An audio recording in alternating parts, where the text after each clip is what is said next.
આપણે ઘઉંનો લોટ લેવાનો છે, એકદમ ઝીણો રોટલીનો હોય ને એવો લેવાનો છે, એટલે આપણે પૂરી સરસ થાય. ઝીણો અને એકદમ સરસ પતલો હોય ને એવો લોટ લેવાનો છે.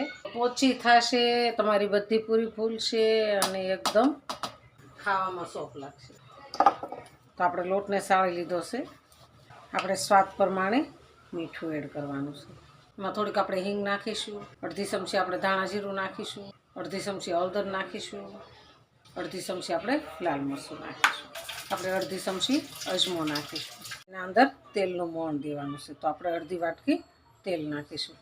એકદમ સરસ સોફ્ટ અને સરસ આપણી પૂરી બને છે. તો આપણે આને એની અંદર આપણે આદુ લસણ અને આદુ મરચાંની પેસ્ટ કરી નાખીશું. આપણે એની અંદર થોડીક કસ્તુરી મેથી નાખીશું. તો કસ્તુરી મેથીને આપણે આવી રીતના કસોડી લેવાની છે. આપણે હવે 2 બટેકાને બાફી લીધા છે. તો આપણે ટુકડા કરી એને બાફ્યા છે. તો આપણે બટેકાને આપણે આલુને પીસી લેવાનું છે. ચમચીની મદદથી પીસીએ ને એટલે આપણે ઝીણા થઈ જાય છે અને પૂરીમાં આપણને વણવામાં હેઠે આવે છે. તો આપણે આવી રીતના આલુને પીસી લેવાના છે. તો આપણે લોટ લીધો છે પૂરીનો, કમ્પ્લીટ કર્યો છે મસાલો, એ આપણે અંદર એડ કરી દેવાનો છે.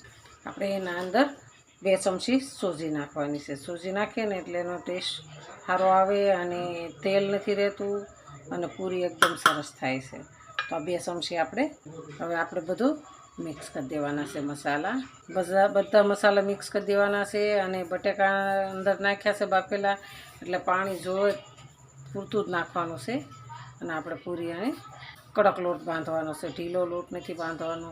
ઢીલા લોટથી આપણે પૂરી ફૂલે નહીં અને સરસ થતી નથી, એટલે આપણે થોડોક કડક બાંધવાનો છે લોટ. આપણે લોટ કમ્પ્લીટ બાંધી દીધો છે. તો આપણે હવે તેલ નાખીને ચીકણો કરી નાખીશું. તો આપણે આવી રીતના આવો કડક લોટ બાંધવાનો છે. બહુ ભાખરીનો કઠણ બાંધે ને એવો નહીં બાંધવાનો અને બહુ ઢીલો નહીં બાંધવાનો. તો આપણી પૂરી સરસ થાય છે. આપણે હવે આ લોટને ઢાંકી દેવાનો છે. આપણે આ લોટને 5 મિનિટ થઈ ગઈ છે. હવે આપણે આવી રીતના લોટ લઈને અને સાઈડમાં લઈ લઈશું. પછી આવી રીતના આપણે કરી લઈશું. પછી હવે આપણે આને ચાકુની મદદથી કાપી લેવાની છે.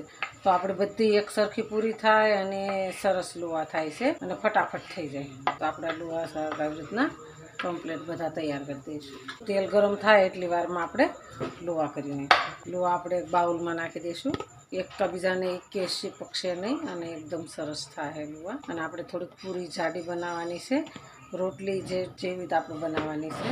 પતલી હોય તો સવડ થાય છે, એટલે આપણે થોડીક સેજ જાડી બનાવવાની છે. બધા લુવા આપણે અલગ અલગ રહેશે. આપણે લુવા બધા કમ્પ્લીટ કરી નાખ્યા છે. તો હવે આપણે પૂરી વણી લઈશું.